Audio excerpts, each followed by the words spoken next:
Meanwhile, violence, clashes and protests gripped the streets of French capital Paris after thousands of public sector employees came out to oppose the newly proposed pension system by the Emmanuel Macron-led French government. The police was even forced to fire tear gas shells at some of the protesters. Here's what happened.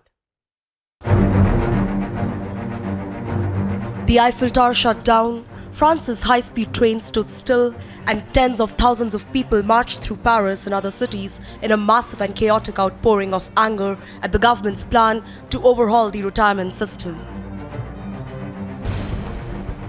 Small groups of masked activists smashed store windows, set fires and hurled flares on the sidelines of the otherwise peaceful Paris march, prompting volleys of tear gas from police in body armor.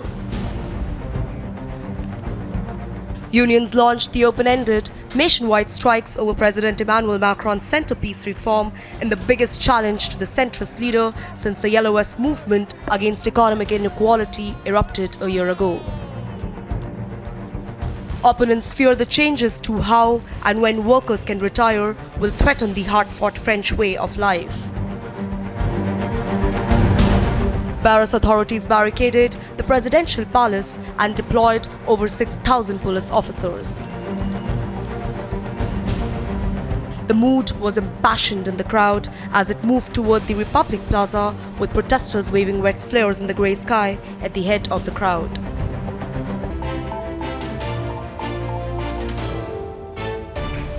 Unnao rape survivor battles for life after being set ablaze by rapists. Will the rapists now be hanged?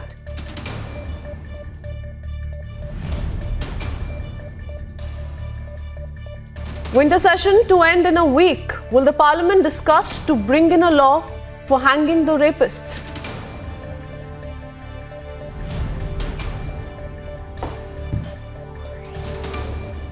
Meanwhile, onions go out of reach for the Aam Aadmi. Prices cross 150 rupees per kg in various parts of the country.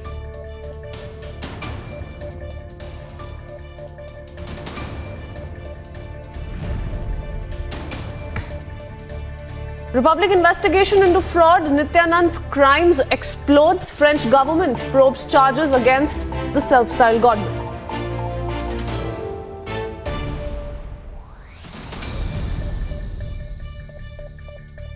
Meanwhile, All India Muslim Personal Law Board to file review plea on Supreme Court's Ayodhya verdict.